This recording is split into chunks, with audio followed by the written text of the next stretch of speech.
Sí.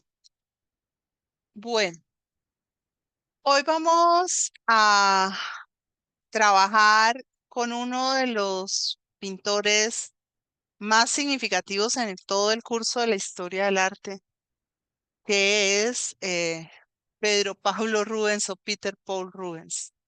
Este hombre se inscribió a sí mismo en letras mayúsculas como un artista prodigio, con una gran capacidad de trabajo, una capacidad de trabajo que está acompañada pues de un taller muy grande, muy sólido, y porque en su momento fue, sin lugar a dudas, el artista de mayor éxito. Sin embargo, yo siento, y me corrigen ustedes si estoy equivocada, que de un tiempo para acá, como todo lo que va de este siglo, y un poquito del anterior, como que Rubens se hubiera desdibujado a los ojos de muchas personas, porque como que quedó reducido a las gordas de Rubens, ¿sí? Como si no tuviera todo ese otro valor artístico que le es propio, y lo siento así de pronto en el contraste con Rembrandt o con otros grandes pintores. Lo cierto es que Rubens es magnífico en toda la ejecución artística. Él viene de una familia letrada. Su padre había sido ya magistrado y su padre había estudiado en tres de las universidades más importantes de su tiempo, que eran Lovaina, Padua y Roma. Para esta primera parte me acompañé de algunos de los dibujos de Rubens. Los dibujos son muy importantes. ¿En qué sentido? Como yo les dije ahorita, Rubens trabaja con un taller muy amplio y él será quizás uno de los pocos pintores que le dé mérito a su taller, que le haga la atribución del reconocimiento de lo que los pintores que trabajan con él en el taller realizan. Es el único de los que yo llevo, de todo lo que he visto en historia del arte, el único que hace eso. De resto, pues por ahí sabemos un poco de los que le ayudaban a Rafael, o un poco de los que eran los discípulos de Leonardo, pero nunca nos dicen exactamente qué parte de la obra les corresponde o se les tiene que atribuir. Rubens sí lo hace. Y el dibujo nos deja conocer exactamente el tipo de línea que él va a realizar. Es, me atrevería yo a decir, el más barroco de los barrocos de todos los tiempos. En Rubens se unen las dos grandes tradiciones del barroco. Ese barroco grandilocuente, de temas universales, mitológicos, ese barroco que hace una exposición de la grandeza, de la realeza, de la importancia, de su imponencia, unido a un maravilloso juego de luz, a un muy, muy importante juego de luz. Bien, entonces tenemos que él, ¿sí? Vamos a encontrar que la familia de Rubens está configurada por su padre, Jan, su madre, María, y 7 hijos que ha tenido esta pareja. Y esta familia se traslada de Colonia a la región de, ya de Holanda, la región holandesa, donde él, Jan, va a entrar al servicio de Ana de Sajonia, que era la esposa de Guillermo de Orange. Ana de Sajonia era digamos, era una mujer muy, pero muy inteligente. Y la relación de Jean con Ana se volvió una relación particularmente cercana, muy conspicua, al punto de que el marido de Ana estuvo muy celoso y estuvo, digamos, a puertas de acusar al padre de Rubens de adulterio, lo que lo habría puesto directamente en el patíbulo, porque el adulterio para ese momento se castigaba con la pena de muerte. Así que finalmente Jan tuvo que pagar una fianza a la justicia y exiliarse.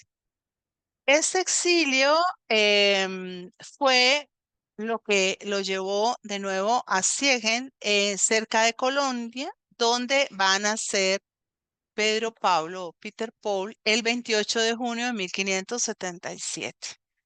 Miren estos, los dibujos en este momento, pues este tipo de dibujos son parte del aprendizaje de Rubens en su desarrollo como pintor, donde uno de los trabajos que se les ponían a estos aprendices era el dibujar siguiendo las formas propias de Rafael o de Miguel Ángel. Rafael fue por lo general el modelo más, digamos, más querido. Ellos muy rápidamente se van a trasladar a Colonia, donde tienen mejores condiciones para vivir y allí se van a quedar hasta 1589, el momento en el que el padre de Rubens muere. Rubens era, como les digo, el hombre perfecto, más o menos. La descripción física nos dice que era un hombre alto, de noble porte, tenía las facciones regulares, las mejillas rosadas, el cabello castaño y en los ojos el brillo de una pasión contenida. Así lo describía. Y si ustedes ven, ese es parte, es un detalle de uno de sus autorretratos, el autorretrato con su esposa Isabel Brandt. Para colmo fue brillante, talentoso, juicioso, ordenado, buen político, buen ciudadano, buen marido, no sé, pero en general, por eso les digo a mí, ¿cuál príncipe azul? A mí déjenme a Rubens. Es el más maravilloso de todos. Era un hombre de un temperamento muy afable. A Rubens le debemos, óiganme bien lo siguiente. A Rubens le debemos, entre otras cosas, la maestranza adquirida por Velázquez, porque Rubens fue quien le aconsejó al rey Felipe IV, le dijo, usted tiene un gran pintor aquí, o sea, usted tiene un muy buen pintor en la corte, pero si usted quiere tener un pintor extraordinario, mándelo a Italia. Déjelo ir a Italia, dele los medios y mándelo en una comisión a Italia para que él termine de perfeccionar su talento. Es que es total.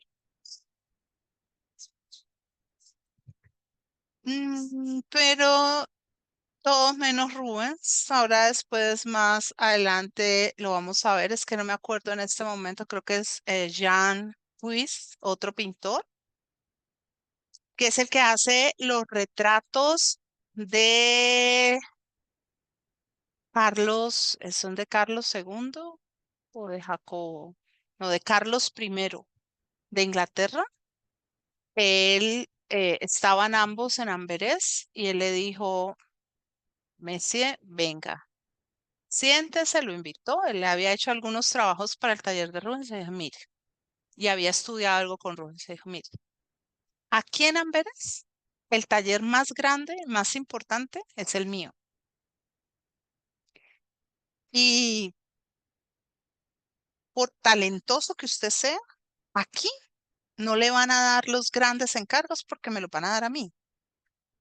Pero en Inglaterra, donde él había estado como diplomático, el rey está interesado en el arte.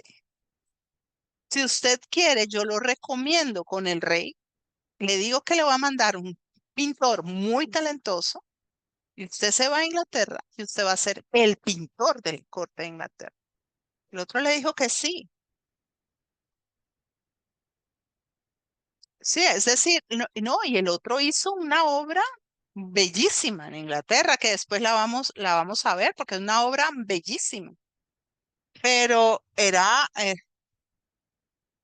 sí, lo voy a buscar ahorita porque es uno de los pintores que más me gusta. Y él tuvo esa posibilidad de tener una vida mucho mejor, a frustrarse en Amberes donde no le iban a dar porque era verdad, o sea, todo el mundo quería que le pintara a Rubens. Entonces lo que estaba pasando era que él terminaba subcontratado por Rubens. En cambio aquí tenía la opción de hacer las cosas bien.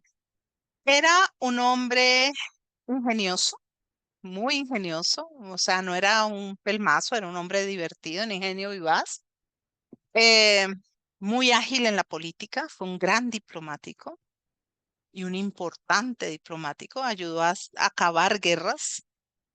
Sí, Rubens.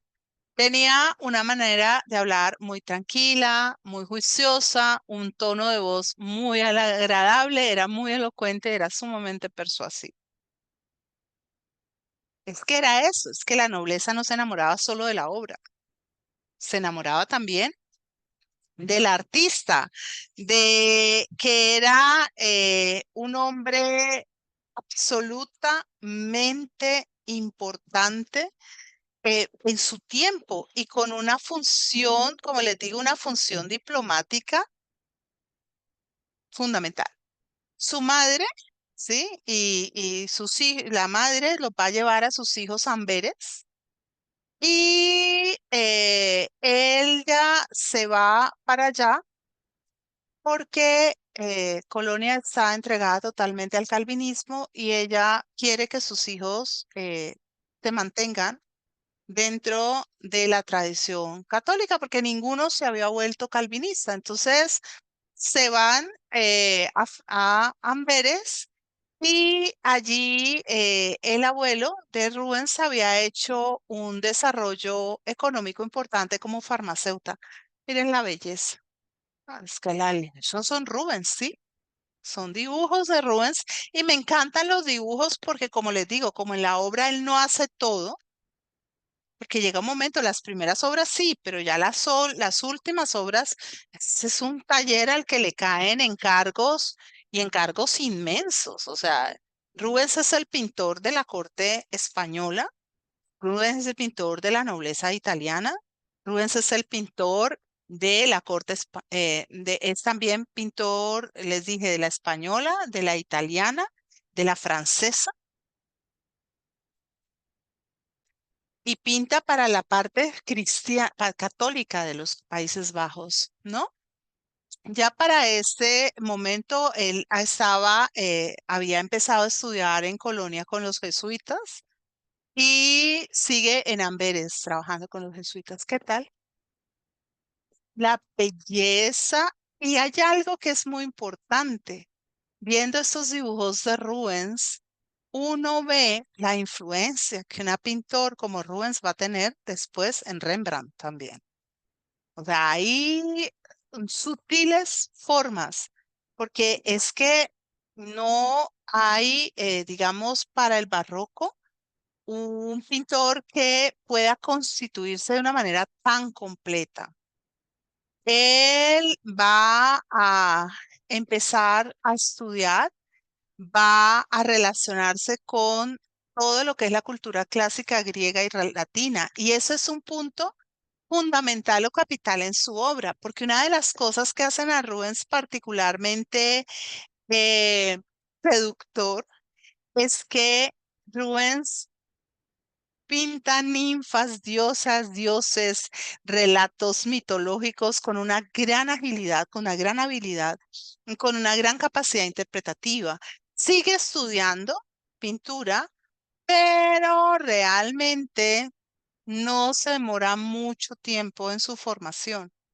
Es muy, muy precoz en el proceso formativo. Y además, Rubens va, digamos, a tomar decisiones radicales porque su familia está pasando un mal momento. Su padre ha muerto, su madre tiene 7 hijos a la crianza, pues lo del abuelo, pero pues no era tanto para una familia tan numerosa. Y además, una de las hermanas de Rubens estaba por casarse y había que dotarla. Entonces Rubens necesita muy rápidamente, a volverse, digamos, próspero, volverse él mismo un trabajador productivo. Y esto va a pasar tanto con él como con su hermano. Ese ya sí es una copia en tinta del dibujo de Rubens. Bien. Su hermano Philip se vuelve bibliotecario en Roma y él va a ser puesto como paje de la condesa Margarita, ¿sí? ¿Cómo se dice? Que era la viuda de Felipe. Y pues esto va a ser para Rubens una maravilla, porque él era un muchachito.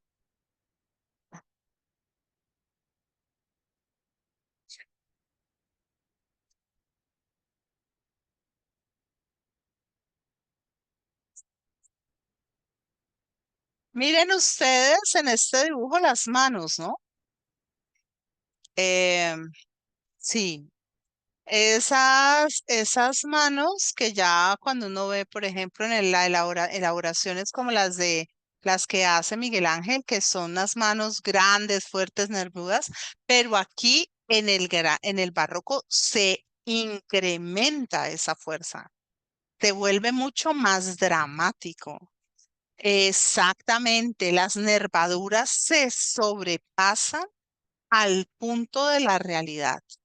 Ahora, ser paje de la condesa fue para Rubens un elemento muy importante, porque él aprendió cómo relacionarse con la nobleza, todas esas galanterías, todos esos modos afectados que solo podía tener quien estaba en contacto directo con alguien de estos círculos sociales. Es decir, el medio de los pintores era un medio relativamente educado, pero los pintores no tenían todos estos arabescos que tenían los nobles. Y él está hay un tiempo, pero no se queda mucho. Él no quiere ser paje toda la vida, no quiere estar al servicio. Él quiere ser pintor. Tiene talento de por sí para la pintura. No sabemos, digamos, qué razón lo llevó directamente a tomar esta decisión. Eh, Parece ser que simple y llanamente le gustaba, sentía afinidad por el arte y empezó entonces sus aprendizajes artísticos en 1591. Esto es muy importante porque vamos a ver que ya para 1601 este hombre está volando, ¿sí? Y empieza con Tobías Paresh. Sí, más o menos, era un muchacho joven. Y esta es la obra, ¿sí? De su maestro. Estas son obras de su maestro. Nos muestra cómo habían dado. ¿Nació en cuándo?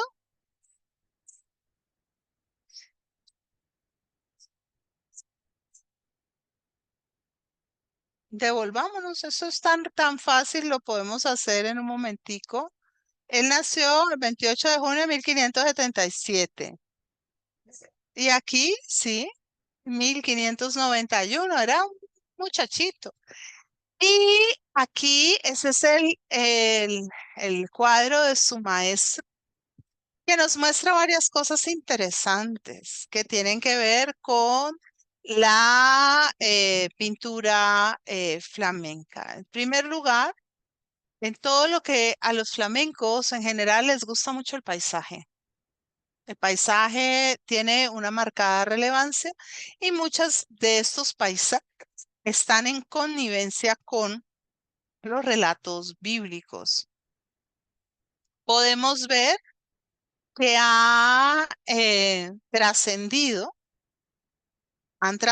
nociones como las relacionadas con un poco con la perspectiva aérea de Leonardo, aunque se niegan a aplicarla de una manera absoluta y completa. Estas obras, ¿sí? Son obras a veces de muy gran formato, muy complejas y que siguen derivando dentro del curso propio de lo que había sido el arte gótico de fines de la Edad Media, lo que era el gótico internacional. ¿Por qué lo digo? Porque miren ustedes la cantidad de planos en los que la escena se desarrolla, ¿sí? Hay diferentes planos de desarrollo escénico, la escena va corriendo y algo que es muy importante es ese perfilar las ciudades y perfilar lo que son las montañas, lo que está en la hontananza. Estos son los cuadros del maestro que tiene Rubens en Flandes. Y esos cuadros son muy importantes porque nos van a ayudar a percibir la distancia que va a tomar Rubens cuando vaya a Italia y qué tan representativo y significativo va a ser el arte italiano en la formación de Rubens, ¿sí? Porque acá, ¿qué aprende? Aprende el manejo de perspectiva, maneja el color, crea la composición, una composición equilibrada, una composición que pueda ser interesante visualmente, muy compleja por la gran cantidad de elementos que están en juego, pero nada que pueda ser ni remotamente identificable con el barroco. ¿Sí? Empezando porque las formas son muy pequeñas. Ah, es que nosotros tenemos que ahí están las dos escuelas. La escuela flamenca, que era la que veníamos viendo con Holbein, no, con Holbein no, me equivoqué, que veníamos viendo con Van Eyck, el Bosco Van Eyck, ¿sí? Y la otra es la escuela italiana. La escuela italiana pasa por el Renacimiento que opta por la monumentalidad de la figura humana, con un punto de naturalidad, una luz completamente natural, suaves, los colores más bien suaves o las transiciones de color muy armónicas, que no sean discordantes, sino más bien consonantes. Entonces, puede haber un rojo fuerte con un verde, pero esos dos colores son bastante armónicos entre sí en el contraste. Que no ocurre lo mismo si yo pongo de pronto un cierto verde con un morado, pues que pueden discordar. Y luego, gracias a Miguel Ángel, pasamos al manierismo en Italia y luego la transición del manierismo al barroco. En el arte neerlandés, en lo que era el arte flamenco, lo que nosotros no vimos, porque creo que nosotros nos saltamos, después lo podemos ver, eso no hay que verlo todo en orden. Em, Ay, este que me encanta, creo que lo saltamos.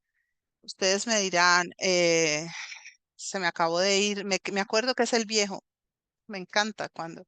Brugger, ¿nosotros lo vimos? No, no vimos Brugger, que es una belleza, lo debemos ver porque es una maravilla.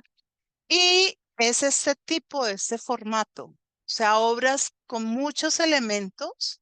Bueno, Brugger es sobrecargado, a este no tan sobrecargado, pero con mucho detalle, ¿no? O sea, hay mucho juego visual para el observador y nada que ver con el barroco. Es una pintura plácida, agradable, que fácilmente se puede abordar. Pocos elementos para el capricho, quizás aquí un poco más en el paisaje, pero muy lejano de lo que es el arte italiano. Bien, él va a abandonar el taller, ¿sí?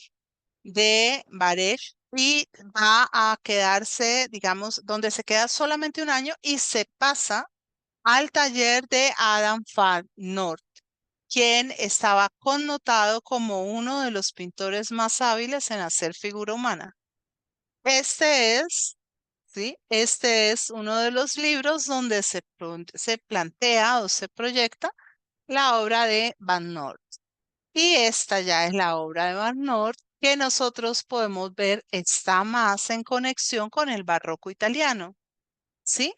Eh, Hay de pronto elementos que se descompensan en las figuras, pero hay ciertas características como la monumentalidad, un muy discreto juego en la luz, un muy discreto efectismo, pero en la obra de Van Noort el movimiento se queda contenido. Una de las cosas más extraordinarias que tendrá Rubens será la habilidad para el movimiento. Y aquí tenemos también de Van Noort, y esta obra es muy bella. eh, Le faltan de pronto elementos de desarrollo que uno puede encontrar en Rubens en Rembrandt, pero tiene ya elementos que anticipan a Rubens y a Rembrandt. Bueno, Rubens es el estudiante, pero Rembrandt no sabemos si lo llegó a ver o no, pero hay en esta obra varios elementos muy interesantes. Uno de los más valiosos, sino uno de los más bellos, es la pequeña transición de color, es decir, moverse en un espectro de color muy corto. Básicamente todos son colores marrones, pero él logra primero manejar la luz de una manera efectista. La luz no es una luz natural. La luz se centra y se focaliza en los espacios donde él quiere exactamente destacar. Y el color, esa transición muy cortica, pero cada figura resalta y llama la atención en sí misma, logra individualizarse y además, pues logra ese gesto muy conmovedor de Jesús bendiciendo a este niño que tiene una manzana en la mano y, o niña, pues es que lo grave es que en esa época a veces lo vestían como igualito. Entonces, este sí saltó al siglo XXI, nos dejó en el neutro. No sabemos si era un niño o una niña. Mm, y son muy bellos los gestos, los rostros. Bien. Luego va a abandonar, bueno, ya, perdón. Luego va a abandonar a Van Noort para irse con Otto van Behn. Y este era uno de los pintores más acreditados. Entonces, hay algo muy interesante y es que el joven Rubens, a pesar de sus limitaciones, se esmera en estudiar con los mejores pintores, lo que ya denota ese sello personal, ¿no? Porque tenía limitaciones económicas. Sí, sí, perdón. No, no, no. Bueno, y aquí uno ve la distancia, ¿no? El grabado de Otto van Behn. Y entonces con este pintor, él adquiere gran parte de su maestría, de su habilidad, de su agilidad y algo que ya se puede ver, ¿sí? Y que va a ser muy marcado en él, que va a ser dejarse guiar por la imagen imponente. O sea, crear una imagen significativa. Para el año de 1598, con 21 años, ya cierra su periodo de aprendizaje y pasa el examen que se tiene que dar ante la Guilda de San Lucas. La Guilda es lo mismo que la cofradía, es decir, o la hermandad. Soy la Asociación de los Pintores de Amberes, que para que un pintor pueda poner su taller y pueda pintar y recibir encargos, tiene que aprobar un examen que generalmente es una obra. Y ya habiendo aprobado, se integra como pintor independiente. Aquí tenemos un dibujo de Rubens del busto de el pseudo Séneca. Y aquí está esa magia de Rubens. Rubens es, a ver, muy el dueño de la curva, ¿sí?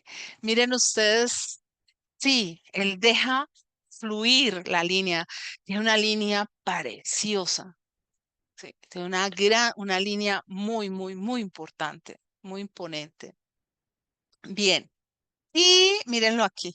Ay, estos no les parecen divinos, leones todo enmechados, esos leones con esas caras para un pintor, como es el caso, como era, perdón, como era el caso de Rubens. Poder ver un león era una cosa muy difícil. En esta etapa de la historia, en Europa no habían zoológicos, lo que habían eran casas de fieras. Y esos pobres animales los ponían en unos calabozos con unos barrotes, muchas veces en la oscuridad, em, no, los alimentaban, pero era muy difícil que el pintor pudiera ver el animal a plenitud, a plena luz del sol. Sí.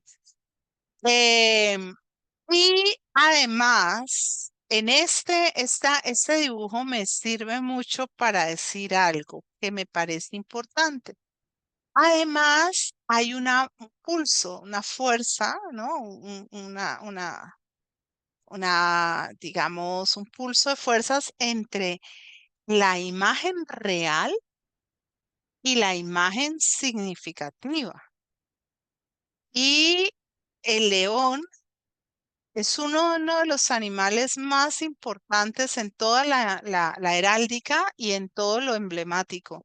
Entonces, este león de Rubens es una maravilla con esas greñas que tiene. Sí, bueno, él termina, él ya, digamos, ya ha terminado su formación con su maestro, ha terminado la formación con Otto van Ben, pero él se da cuenta y el propio van Ben se lo dice, le dice a mi hijo, si usted quiere ser un pintor, pues llegar más lejos, tiene que ir a Italia. Porque en Italia, claro, en Italia está el arte. En Italia todo respira arte. Y en Italia, además, están los grandes señores de la corte española. Y acuérdense que Flandes en ese momento es una provincia bajo la estirpe española, ¿sí? Bueno, él se va con un pintor joven llamado Deodato del Monte. Llegan a Venecia. ¿Cómo no llegar a Venecia? Cualquiera que quisiera tenía que ir a Venecia porque en Venecia va, digamos, a tener la posibilidad de ver la obra de Tiziano, va a tener la posibilidad de ver la obra de Mantegna y de Giulio Romano. Entonces, todos estos pintores que le interesan y allí conoce a un personaje que va a ser una gran distancia, que es Vincenzo Gonzaga, que ha tenido, es decir, así es un ha sido un gran mecenas justamente de los pintores antes nombrados. Entonces, él llega allí y se queda, con Gonzaga le dice, bueno, vámonos a Mantua y se va a Mantua. Y su primera parada es entonces en la corte mantuana y allí se queda 9 años, básicamente casi 9 años, sirviéndole al duque y empieza a ser muy Rubens. Pinta y además es diplomático y además hace todas esas arabescos que hacían los pintores de su tiempo, que es pintar a las damas, ¿sí? Maquillar a las damas para las fiestas de la corte, hacer los decorados para las fiestas de máscaras y demás, ¿sí?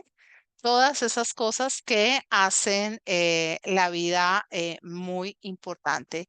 Y entre tanto, en 1600 en Mantua, pero aunque él se ha ido, o sea, él llega primero a Mantua, él no, él antes de quedarse todo este tiempo en Mantua, él va un tiempo a Roma a visitar a su hermano Philip, que es bibliotecario. Ay, cuando llega a Roma y sí, se le chiris, ¿por qué a la cabeza? Porque entra en la Capilla Sistina. Se imagina si para nosotros que la hemos visto en libros, que hemos tenido documentales, cosas, cuando uno llega y entra es sobrecogedora. Imagínense para el joven Rubens. Y va y ve también las estancias de Rafael. Él además se deleita con la pintura de Caravaggio y es uno de los pintores que mejor recoge, digámoslo, el relevo de Caravaggio, ¿sí? Lo vamos a ver. Eh, Miguel Ángel, ya podemos ver qué tanto le entusiasma. Pero como se trata de Rubens, le pone unas curvitas y unos abultamientos, porque además el barroco es eso.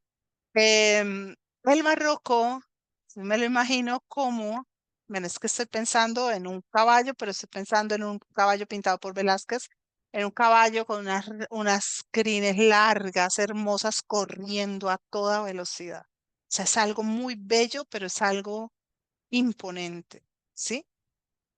Tiene su propio ritmo y nosotros aquí, ustedes pueden ver que el movimiento, a pesar de estar detenido, se siente. O sea, uno percibe el movimiento. Claro, es supremamente exagerado. Es totalmente barroco. Son los trabajos de Rubens. Este es uno de los trabajos que es justamente el Laoconte del Vaticano, ¿sí? Y él copia la escultura, sí, él copia la escultura y copia muchas de las obras de Miguel Ángel. Pero, ¿cuál es la ventaja y cuál es el elemento crítico? Rubens copia, pero copia traduciendo a Rubens. Es decir, no hace una copia idéntica. Rubens nunca coge el dibujo y dice, bueno, voy a pintar y voy a pintar. Es como copista, tendría que hacer la misma obra. No, él le suma elementos. Es decir, coge y lleva esa misma obra a la expresión propia de su lenguaje, donde les digo, donde hay un cierto giro, hay una cierta línea. Picasso va más lejos, porque Picasso se hace, pero exacto. Pero miren, por ejemplo, aquí, esta es la batalla de Agnari, es supuestamente la copia de los cartones de la obra de Leonardo, pero aunque tiene elementos leonardescos, es Rubens. La furia de los caballos, el tamaño, la fuerza de los animales, el drama, o sea, Rubens lleva mucho más lejos la, la, el drama y además lo adapta a su propia línea. Por eso es que Rubens llega a ser Rubens, porque donde él se hubiera quedado simplemente en copiar a los otros, nunca había adquirido un estilo propio, ¿sí? Entonces es esa traducción a su propio lenguaje. Ahora entramos a las primeras obras. ¿Sí?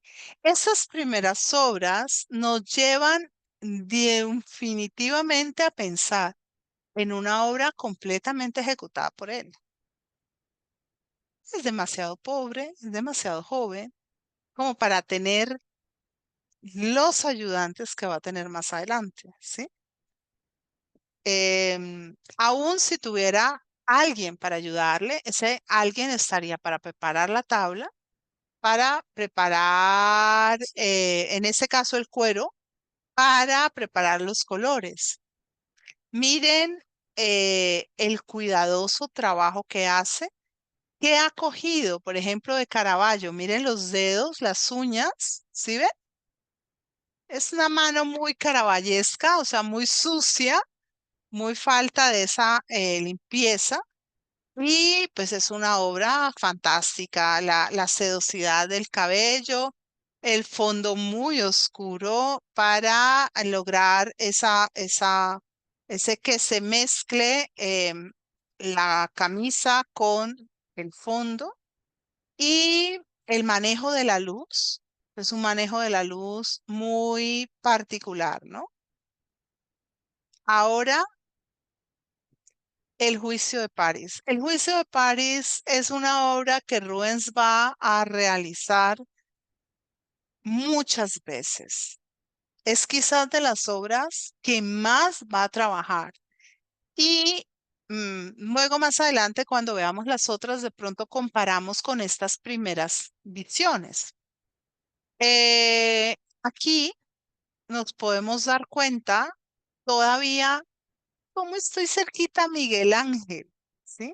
Es decir, la composición del cuerpo es muy todavía más cercana a Miguel Ángel que lo que va a ser cercana al propio Rubens hablándose. Los pechos muy pequeños en las mujeres, porque ese era el esquema europeo y ese es el esquema de belleza europeo. Lo más significativo, pues las caderas o la parte, en este caso, de los glúteos. Y podemos ver que todavía no están tan entradillas en carnes como se entrarán en carnes más adelante, ¿sí? Son unos cuerpos más equilibrados, si se quiere. La el manejo del color, él está buscando, por decirlo así, muy su propia paleta. Yo diría que se influye mucho en Giulio Romano, sobre todo con estos azules del fondo, ¿sí?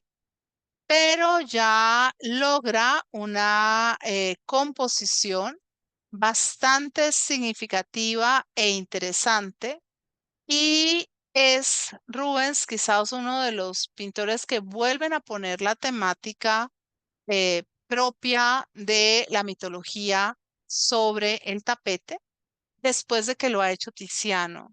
En muy en otro corte, dejándonos muy claros, por ejemplo, las reacciones. Aquí vemos la reacción de la diosa que está claramente enfadada y abriendo la escena, llenándola de elementos sumamente interesantes y significativos, ¿no? Miren el manejo de luz. Las mezcla, sí, más, claro que eso sí, sí, como ángeles o cupidos en este caso, ¿no? Esta Leda y el cisne está muy en contacto con Miguel Ángel. con las formas del cuerpo de Miguel Ángel en la Sistina, ¿sí? Es una obra bastante osada por parte de Rubens. Aquí la vemos. ¿M? Y un elemento importante es cómo él va haciendo las encarnaciones, ¿no? Cómo va poniéndole color a los cuerpos. Aquí este Adán y Eva siguiendo a Rafael, un poquito más vitales, un poquito más rubicundos de lo que podrían ser, estar en el caso de Rafael, eh, con un desarrollo muy interesante, ¿no? Siempre las obras muy, muy púdicas y muy el trabajo de lo que son paisajes. Bien, vamos a ver varias de estas obras, las obras más importantes que realizan este viaje a Italia que va entre 1600 y 1608. Ese es el tiempo que Rubens está en Italia. Tenemos aquí una Susana y los viejos. Miren ustedes que uno de los elementos que más complicados le resultan es el manejo de la paleta de color.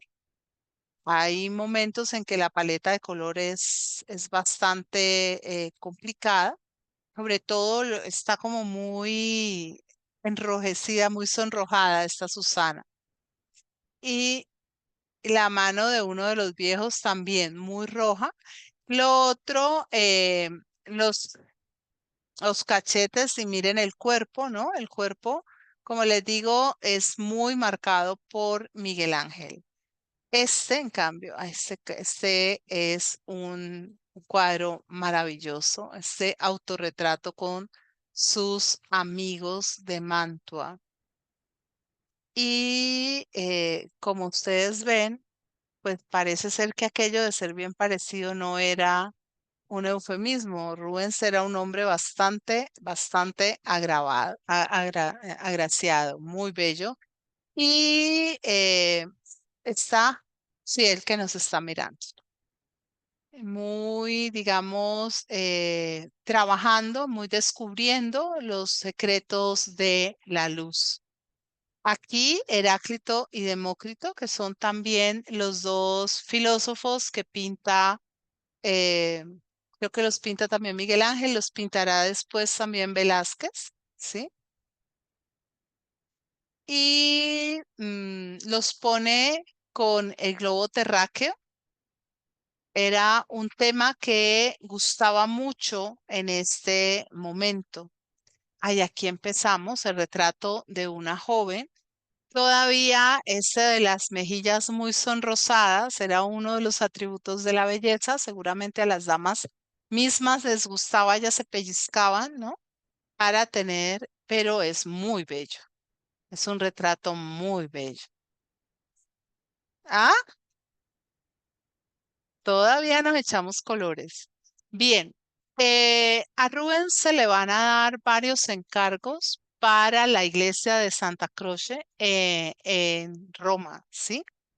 Y él va a hacer este retrato de Santa Elena, la madre del emperador Constantino, y ya en 1602 va a estar trabajando en Mantua y le vuelven a dar otra misión importante que tenía también, digamos, em, Rubens a su favor, que era un pintor muy cumplido.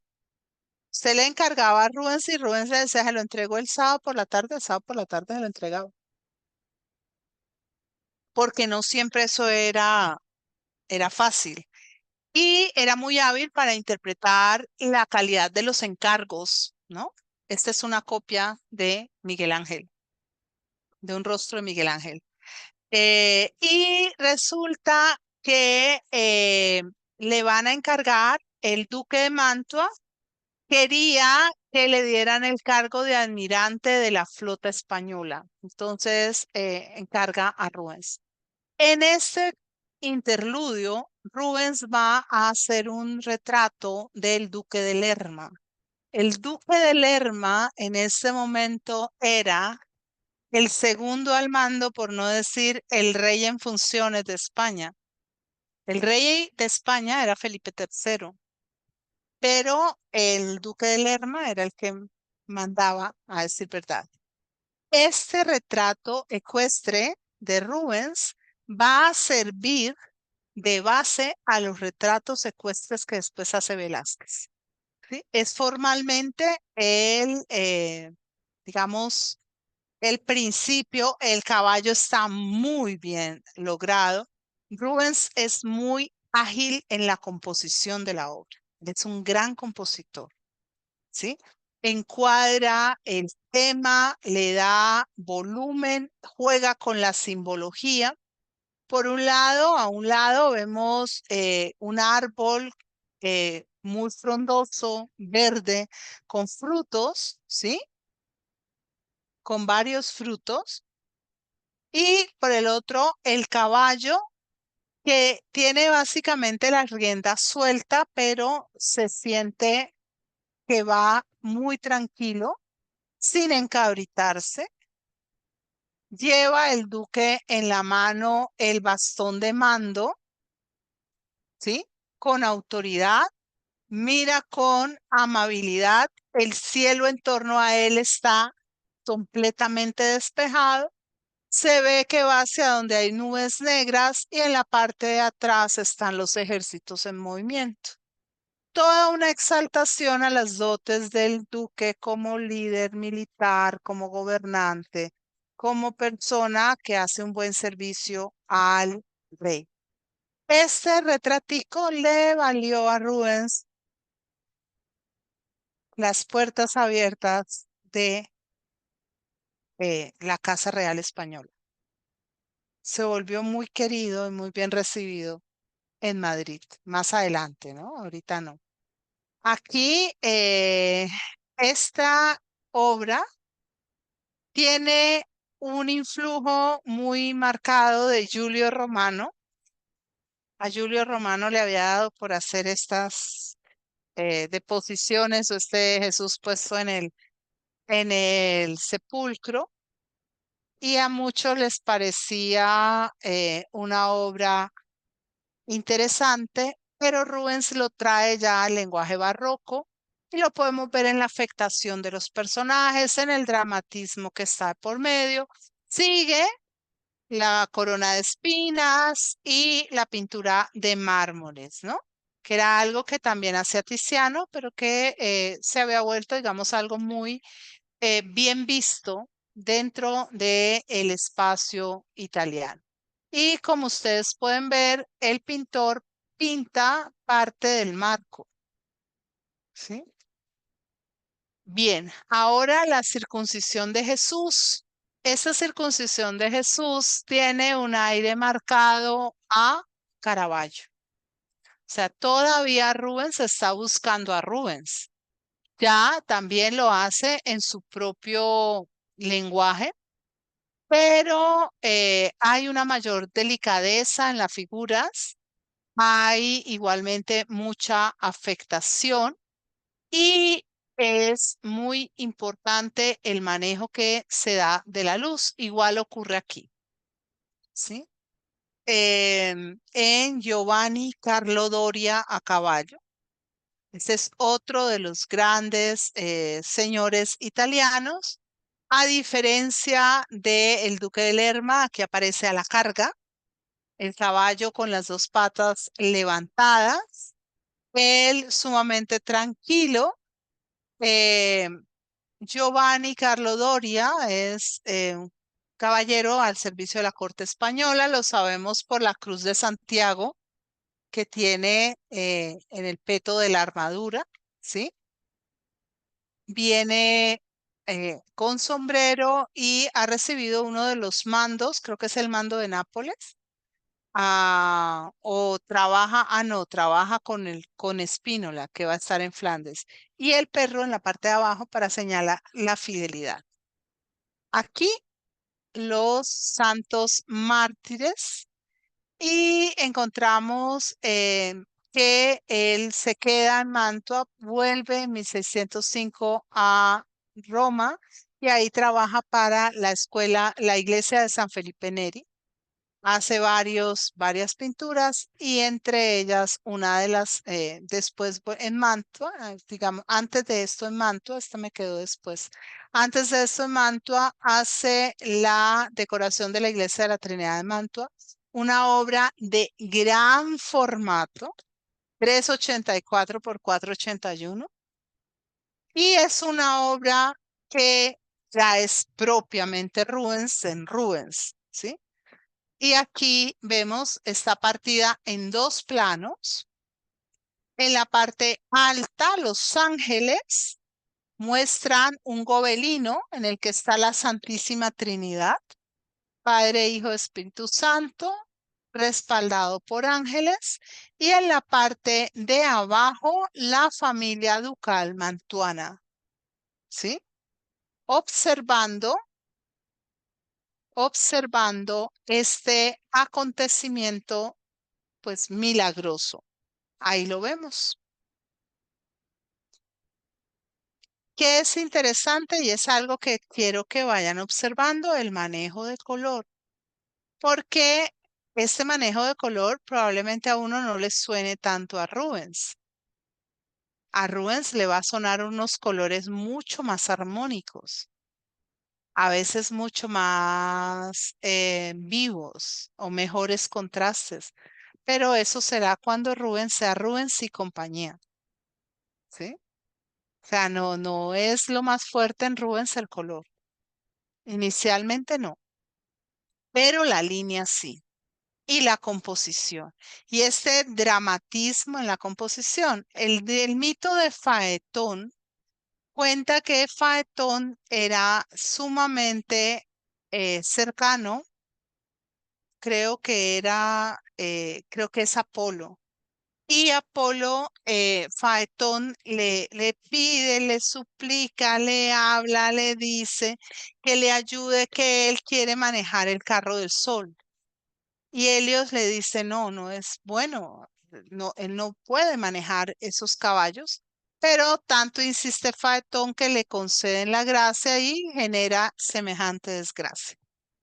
Entonces, aquí vemos cómo está trabajando particularmente en la luz, el drama y todo este movimiento que es particularmente muy propio de Rubens, así como la corpulencia. Esta ya la habíamos visto, la circuncisión, y ahora la lucha de San Jorge y el dragón. O sea, sí, son escenas sumamente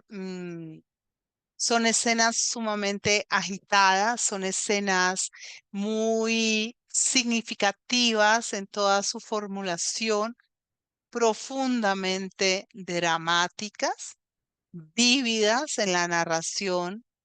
Y Rubens logra entonces captar la atención propia del barroco en toda su expresión. Aquí el juicio de París, miren que, fíjense por favor en los cuerpos. Los cuerpos, es un óleo sobre cuero. Es óleo sobre cuero. Miren las diosas, por ejemplo, esta está bien barrigoncita. Pero si ustedes ven, los cuerpos son cuerpos muy sutiles, muy sencillos, muy poco exuberantes o voluptuosos. Es un pintor que está trascendiendo. Ahora, este sí es una obra de arte perfecta. Esta es una pintura maravillosa. Eh, en primer lugar, porque el manejo del color es extraordinario. Está trabajando con unas tonalidades metálicas muy difíciles, logra un preciosismo en todo lo que son los decorados de la tela, de los puños, del cuello. La figura de la mujer resalta la belleza en gran medida.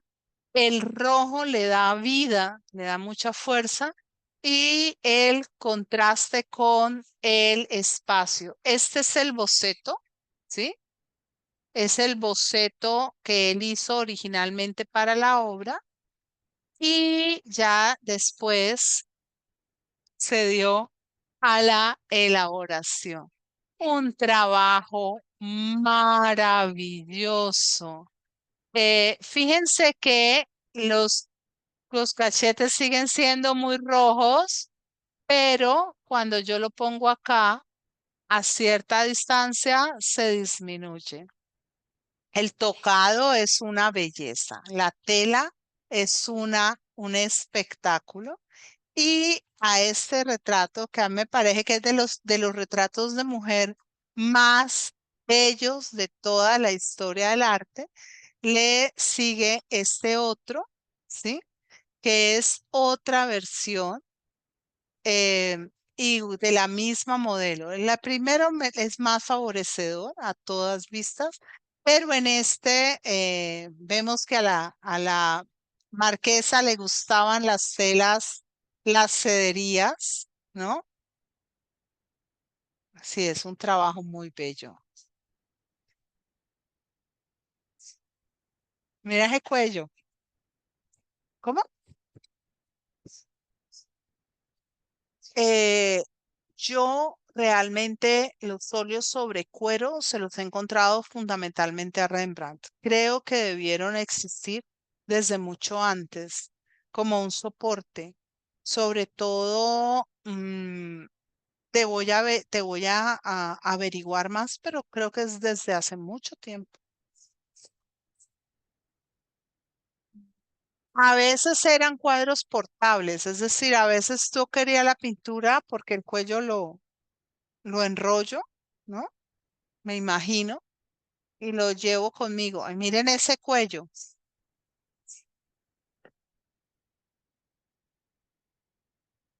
Es, miren este vestido, miren ese cuello. Y en la parte de atrás, de donde ella está, hay como un loro, ¿sí ven? Hay un pájaro. Miren la luz en el vestido. Es precioso, precioso. O sea, este es un cuadro maravilloso. Y, pero ya aquí vamos caminando cada vez más hacia lo que va a ser característico en Rubens, a unas formas de composición que van a ser muy llamativas. En este caso es Hércules y Onfale. Onfale es la reina a la cual Hércules tiene que presentársele para tras cometer ciertos exabruptos por causa o por condena de Hera.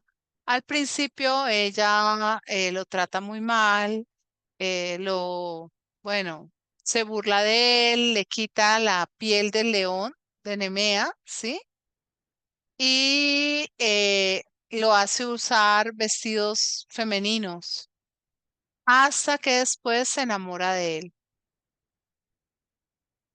Ay, esto es una belleza. Vicente Gonzaga, Príncipe de Manto. ¿Sí? Y muchas de las pinturas que va a hacer las va a hacer para el altar mayor, ¿sí? Y en 1606. Muchas son estas, o sea, son las pinturas que les gustaban especialmente en ese momento a los romanos, muchos ángeles, muchos niñitos volando, ¿no? Y las figuras son muy bellas. El rostro de la Virgen y el niño son muy bellos. Y aquí, San Gregorio Papa, entre santos y santas. Cada vez estos santos, estas santas, son más corpulentos, más ricos en sus vestidos, en sus formas, en sus complementos. La marquesa María Grimaldi, y sí, y suenan.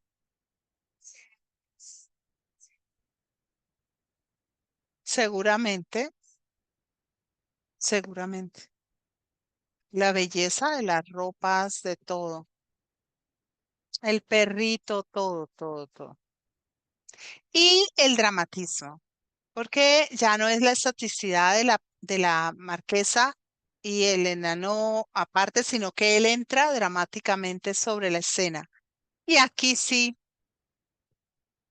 mis niñas, lo que se iba a dar se dio. Este es plena, total y absolutamente Rubens. O sea, aquí ya Rubens alcanzó el punto. Ya es lo que lo va a caracterizar, el tipo de escena que lo va a caracterizar, el tipo de belleza que lo va a caracterizar. Esas bellezas a veces muy rubias, de pieles muy claras, muy suaves, casi que virginales, infantiles, la agudeza en el manejo del detalle, el juego con la luz, el drama del paisaje, todos esos elementos ya están perfectamente logrados. Miren esa belleza de Pegaso.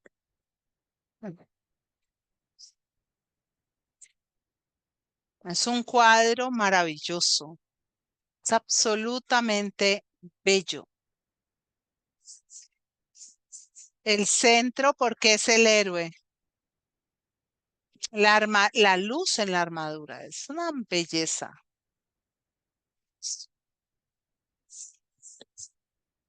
Ajá. Aquí ya tenemos a un Rubens Rubens. Va adquiriendo su sello, su punto. Aquí está la Madonna de ¿de la qué? De la Barichela,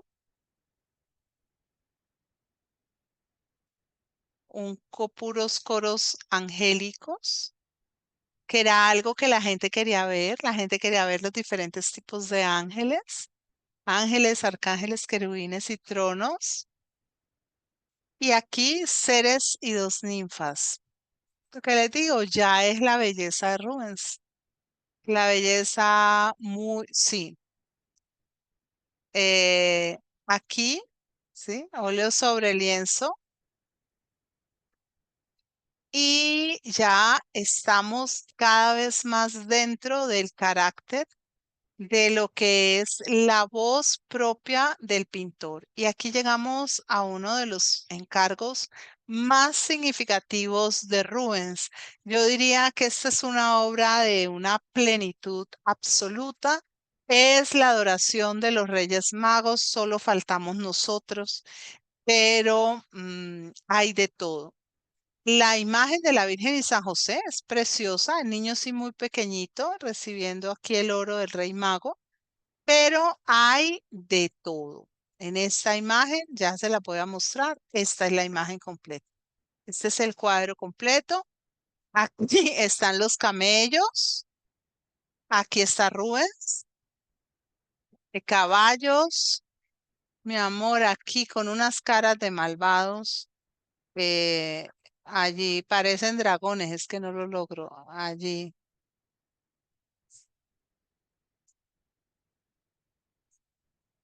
Sí, aquí están los camellos, ¿sí? Ahí llegó todo el mundo a participar. Miren, este es un detalle de los angelitos. Eh, Aquí tiene 355,5 por 493, o sea, es muy grande. Y es una obra, pues, que expresa en toda su plenitud.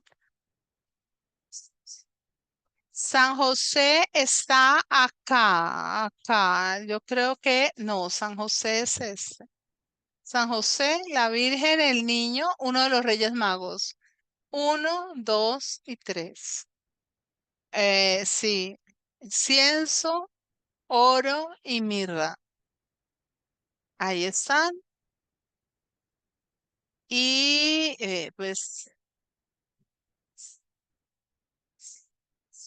para él es algo muy, muy importante.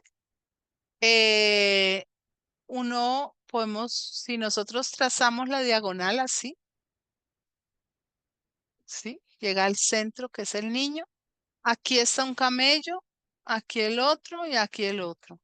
Parecen dragones, son bien asustadísimos. Ahora, se ven miedosísimos. Las figuras corpulentas, muy la herencia de Miguel Ángel, pero transformada. Y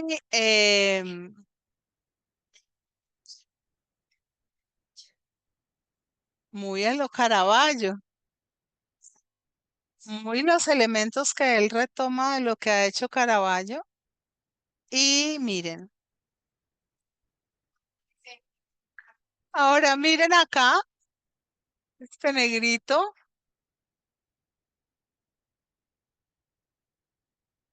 es un cuadro magnífico. Ni idea. Aparece como, me imagino que como un pajecito de, parece como, esta figura, yo quisiera que ustedes la recordaran mucho, mucho, mucho, mucho. Porque esa figura, no, es como un pajecito con una antorcha. Esa figura es muy cercana a otra figura que nada que tiene que ver directamente y es a la ronda nocturna de Rembrandt. En medio de la ronda nocturna de Rembrandt aparece Saskia, aparece Saskia en la mitad como una figura muy parecida a esta de Rubens. Sí, sí. Em,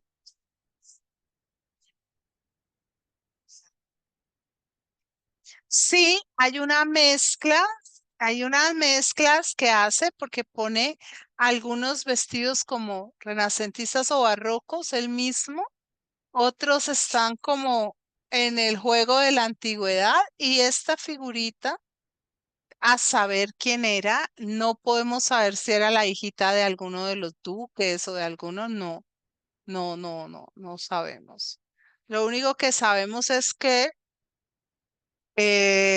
esta obra la pintó justamente Rubens, ¿sí? Para promover el tratado de paz entre creo que son los territorios de los Países Bajos y España. Él hace esa intermediación y usa la obra como una manera de, sí, creo que sí. Creo que sí. La obra llega de manos de Rodrigo Calderón, que es un diplomático flamenco al servicio de Felipe III. Y la idea, junto con el retrato del Duque de Lerma, son enviados a España para augurar la paz. Y esto fue en 1613, cuando el diplomático cae en desgracia en 1621. La obra pasa a ser parte de la colección de arte de Felipe IV y se incorpora al Alcázar de Madrid. Interesante, ¿cierto? Bien, mis niñas, dejamos allí. Claro, mi amor, ni que estuviéramos bravas.